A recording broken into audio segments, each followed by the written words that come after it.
And welcome back to Hannity. Joining me now for an exclusive interview to talk about the rise in racial tension across America following the acquittal of George Zimmerman is the NAACP's Washington Bureau Director and Senior Vice President for Advocacy, Hilary Shelton. Hilary, thank you for being here.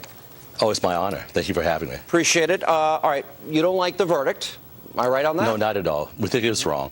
Quite frankly, if you look at the facts, we know there's some real problems in how this case came out. First, we're looking at a very faulty self-defense policy in the state of Florida, one that allows someone to be stalked, assaulted, and then shoot someone to death, even if they're unarmed, and get away with it. That's a major problem in America. It's a problem in those laws in Florida. Even if we know, if even Stand Your Ground had been added, Stand Your Ground is a policy that's actually led to, over the last 5 years, an increase in so-called self-defense homicides by over 300%. There's a real problem in our country is moving towards the old wild, wild west policies in which someone must shoot first to be able to survive through the day.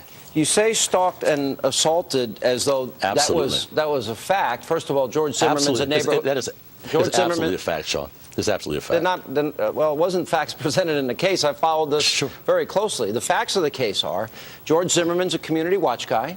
Is it not? If you see somebody in your own neighborhood you don't recognize, would you call the police?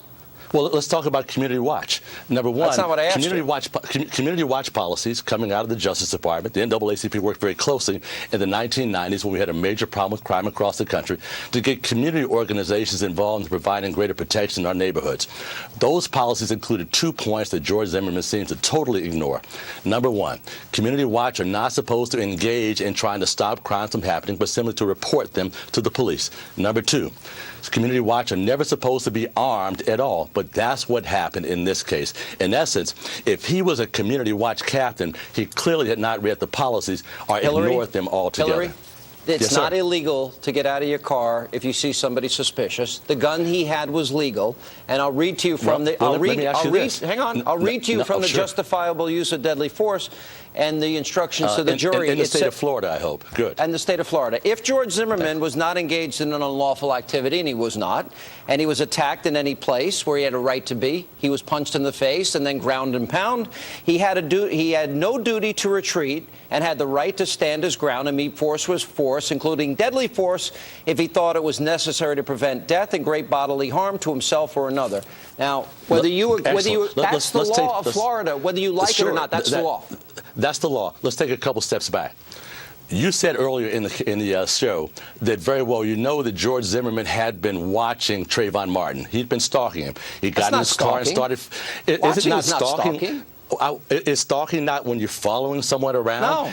He called into the police as he was following him around. And they said, where is he now? They encouraged him to look. And he told him. And the police said, thanks, we got it. We're sending out a cruiser. Because the police know that the policies for community watch groups are not to intervene.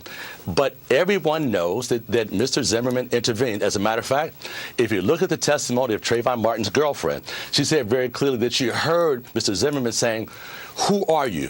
What are you doing here?" Wait. She also said today, this is important. She also said that she believes that Trayvon punched him first and initiated the contact. Now, let me ask you this. If Trayvon Martin is walking along the way, and if Mr. Zimmerman came in and stood in front of him to stop him, most likely he'd probably put his hands up to say stop. Because he said, wait, who are you? What are you doing here? Well, let me say this.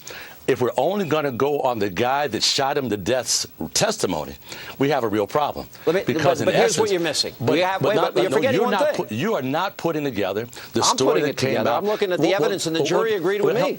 Well, help walk through. The jury decided on very narrow facts how the outcome of this case should come out. Now, the jury was not told to think about the fact that he was being followed. The jury was not told to consider the fact that indeed. There's no denying that. Oh.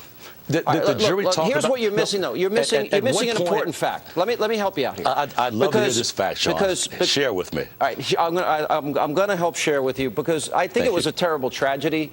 Hillary, absolutely. I think this was a misunderstanding. There's not a father in America that is not scared to death of what's just happened here for our children. But what I think you're missing, let me get this in.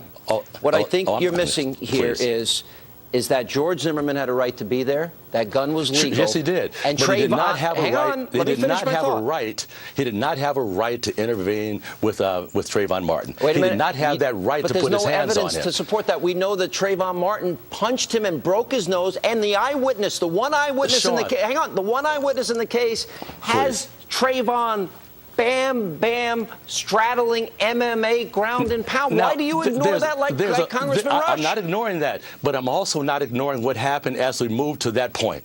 As we moved to that point, at what point did George Zimmerman intervene with Trayvon Martin? At what point? All right, let me ask another question. We've got to move on. No. Right, Help me with this. At what point when he walked up did he intervene with Trayvon Martin?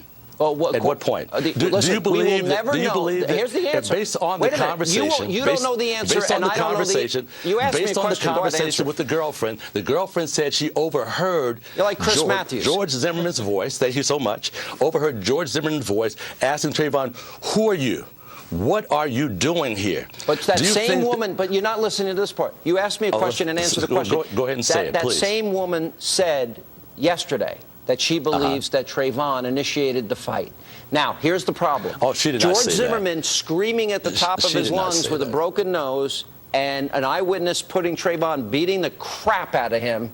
The question then becomes what the law of Florida is. I think it's a terrible tragedy.